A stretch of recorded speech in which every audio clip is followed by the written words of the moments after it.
Hello बच्चों, I hope your study is going well. You are preparing your notes and revising your notes regularly. So let's start study, and today we are going to study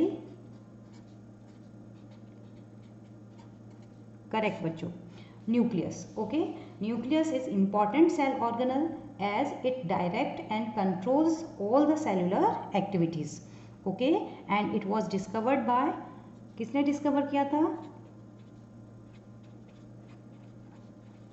Discovered by yes Robert Brown Hooke. Robert Hooke ने क्या किया था? Yes cell discovery. Okay बच्चों, so discovered by Robert Brown and it is the controller of cell, यानी कि head quarter of the cell. यहाँ cell के सारे काम धाम का कंट्रोल किया जाएगा और इसीलिए से और क्या कह रहे हैं हम? Head quarter of the cell. If we see structure of nucleus, is it present in prokaryotic cell? क्या न्यूक्लियस प्रोकैरियोटिक सेल में प्रेजेंट होता है? नहीं ना, नहीं. तो nucleus is not present in prokaryotic cell. It is the characteristic feature of eukaryotic cell. Okay बच्चों, eukaryotic cell का कैरेक्टरिस्टिक फीचर है. और इससे कौन जुड़ा रहता है? इससे कनेक्टेड होती हैं आपकी ER भी कनेक्टेड होते हैं. इट इज़ स्फेरिकल स्ट्रक्चर, जैसा कि मैं डायग्राम में बनाने वाली हूँ. And it has double layered covering. It has double layer covering known as nuclear membrane. तो पहले न्यूक्लियर मेम्ब्रेन को बना लें. Continuous, it is not continuous layer. Okay, I am drawing here. It is not continuous layer. It has pores and these pores are responsible for exchange of materials. Okay बच्चों, so double membrane cell structure, pores are present and these pores are responsible for exchange of material. So I am drawing here, but I am drawing here discontinuously in this continuous manner. Okay, and if we see its inner part, then in this fluid is present and that fluid is known as, क्या कहेंगे उस fluid को? That fluid is known as nucleoplasm. Okay, this is nucleoplasm. And इससे कौन सी layer हमने connect कराई थी, उस लेयर को मैं यहाँ बना देती हूँ. न्यूक्लियर मेम्ब्रेन से कनेक्टेड लेयर होती है जी. यस बच्चों, it is endoplasmic reticulum. Nucleus के अंदर ही बच्चों बहुत ही शानदार जानदार स्ट्रक्चर प्रेजेंट होगा. और वो शानदार जानदार स्ट्रक्चर क्या होगा? Chromatin material. ओके, क्या प्रेजेंट होगा बच्चों? Chromatin material. तो यहाँ हम इस तरीके से thread like chromatin material draw कर देते हैं. दिखाई दे रहा है. और यहाँ होगा condensed portion and that condensed portion is known as nucleolus. Okay बच्चों, तो लेबलिंग कर देते हैं. This is outer nuclear membrane. Okay, this is inner nuclear membrane. This is nuclear pore. Earlier I told you ना कि एक एक labelling को आपको ध्यान से समझना है और हर लेबलिंग को लेकर के अगर आप पॉइंट वाइज प्रेजेंट कर देंगे तो you will explain the structure. You are able to explain the structure. Nucleolus. Okay, and this blue colour thread like structure is chromatin material. It is also known as chromatin network. Okay, when it will condense, यानी कि जब ये पास आ जाएगा, it is known as chromosome.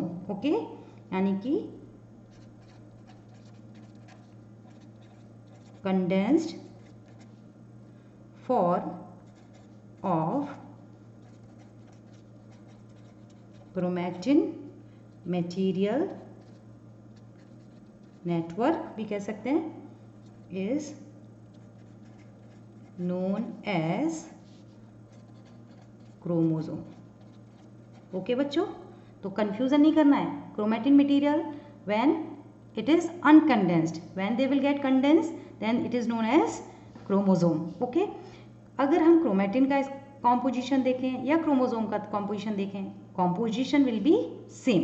जैसे कि reel है, मम्मा सिलाई करती हैं, स्टिचिंग करती हैं तो धागा निकालती हैं, तो पूरा आप धागा निकाल दोगे तो क्या हो जाएगा, क्रोमेटिन मटेरियल, और धागा उलझ जाएगा तो नेटवर्क की तरह से लगेगा, तो that is chromatin network. Okay, धागे का। लेकिन धागे को आप जब रील बना लोगे तो रील क्या हो जाएगी आपकी, वो क्या हो जाएगा, क्रोमोसोम।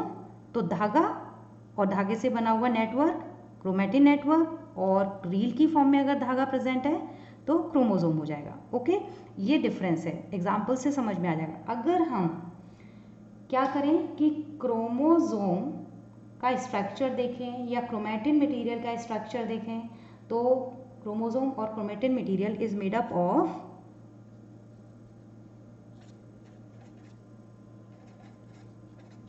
क्रोमोसोम और chromatin material is made up of two substances.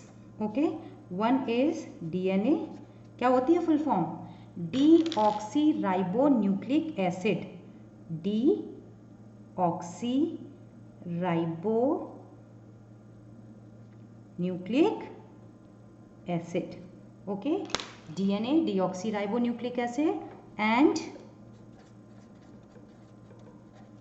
proteins. Okay, proteins are present. And what is the function of DNA?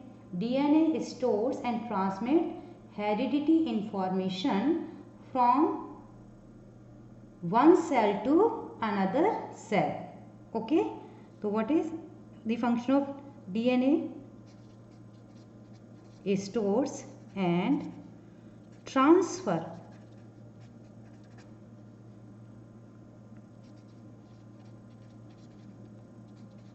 hereditary information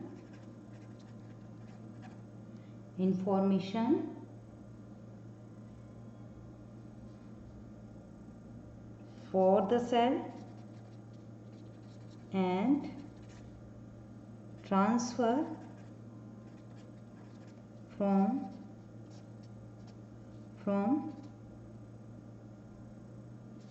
one cell to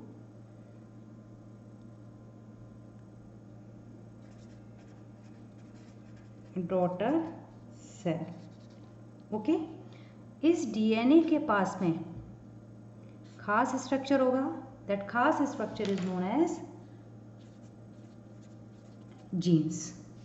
okay, यानी कि जीन्स मिलकर के क्या बनाएंगे, डीएनए, डीएनए मिलकर के क्या बनाएंगे, क्रोमोसोम, क्रोमोसोम में डीएनए के साथ साथ और क्या प्रेजेंट होगा, प्रोटीन्स। डीएनए का फंक्शन क्या है, they store the genetic information and transfer this information to daughter cell. Okay, और ये जेनेटिक इंफॉर्मेशन किस फॉर्म में स्टोर होकर के रखेगी, जीन की फॉर्म में। Okay, so what are genes, genes क्या है, these are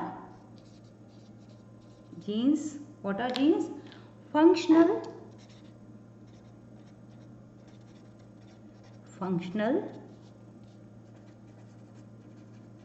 segments of DNA.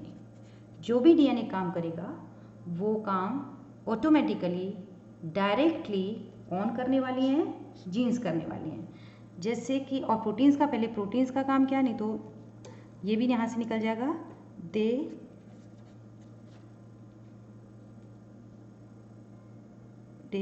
Maintain the